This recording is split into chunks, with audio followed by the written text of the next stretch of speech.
Right now, the Chain Gang Bicycle Club is dedicating a permanent memorial near Kalamazoo. That memorial will honor the cyclists who were killed and injured in that tragedy that happened 2 years ago tonight.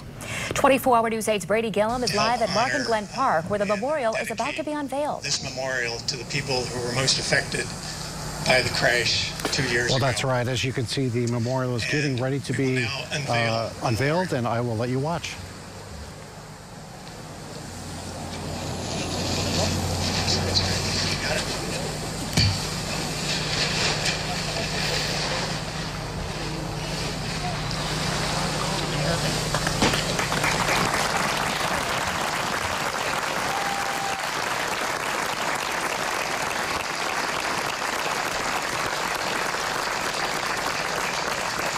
So I will share this with you now.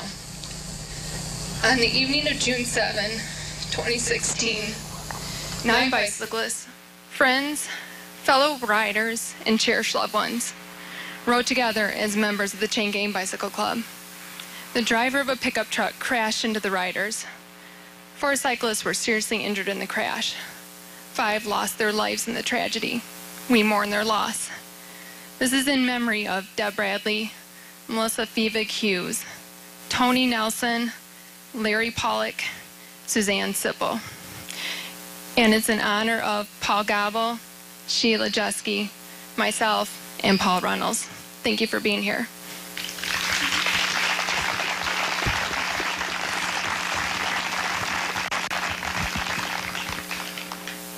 I want to say thank you also to everyone that's here. It amazes me that 2 years afterwards, and we still are receiving this sort of support, these numbers, this number of friends and cyclists that come out here to be a part of this story and to help us along.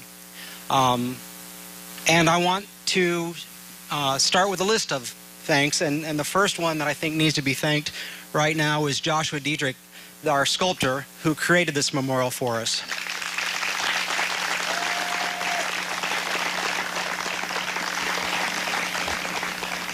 When we were planning this memorial and we were at the meetings, I loved the plans. I loved what he had designed and talked about. But in my mind, when I imagined this and the way he described it, it was a large, it was an imposing, it was a very monumentous structure, and that seemed appropriate. But on Monday, when we installed it, I was surprised pleasantly by the fact that Josh has done a great job of making a sculpture, a monument that fits this landscape, that is a part of this area, of this community. It is not imposing, it is not threatening. It instead, the way it's made, welcomes people into this. It makes you want to come in and read the very straightforward and simple message. And it says one of the things that is most important today, that we remember the 5 that did not come home with us that day. And that, to me, is the most important thing.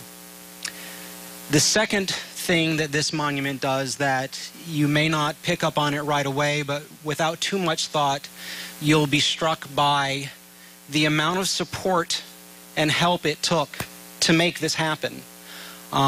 This monument truly is a memorial for the process that has happened over the past 2 years. This community came out and supported us when we needed it, and kept giving and kept supporting us. And to that, I want to say thanks to some of those that helped us out.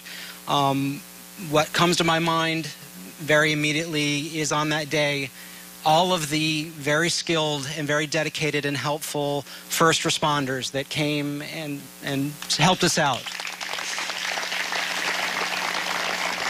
There was such an impressive showing of our police force, of our firefighters, of our EMTs, and a couple other branches of our government that it still awes me to this day. So I would appreciate another round of applause for them.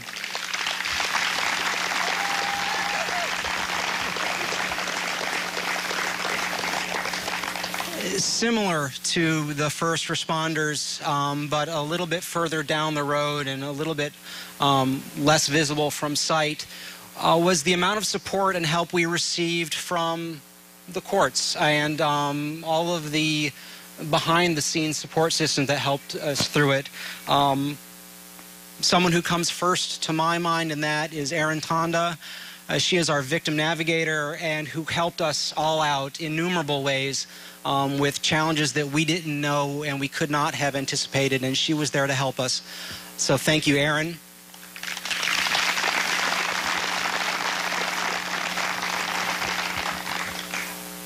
With her was always Rhonda Baxter-Todd. She was our victim advocate from the prosecuting attorney's office, and she also was very important in making this process doable and as comfortable as possible.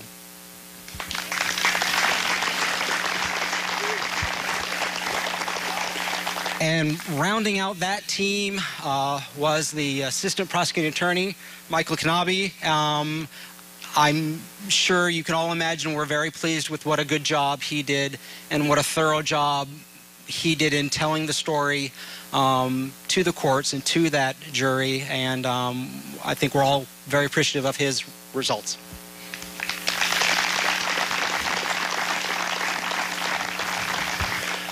And then the last round of folks I would like to point out to you to say thank you to is the team that made this monument happen. We had a lot of help and support, and the land from the Kalamazoo Parks, and Dave Rakowitz helped us with that. He's around here somewhere, I'm sure. Dave? We faced a lot of struggles in making this happen, and there were times where I would go to the meetings and just did not imagine this would ever take off. And then somehow we met Casey Crooks from Landscape Forms, and she just did such a tremendous job of making so many problems go away and turned this into not only a doable project, but a fabulous project. So she couldn't be here today, but a round for Casey and Landscape Forms. I know I started this out with a thank you to Josh, but I think he deserves another one. He was, not only was Josh a talented artist, that he was also familiar enough with this process and wise enough and delicate enough to know how to approach people and talk to people and talk about challenging things. So if you ever need a monument, I know where to send you. And then lastly, another one of the sort of underdog heroes in this, someone who made this possible when I didn't think it would be, was our good friend and original founder of the Chain Gang, Mark Rose. He supported us, he nurtured this group, he made it happen. Thank you, Mark.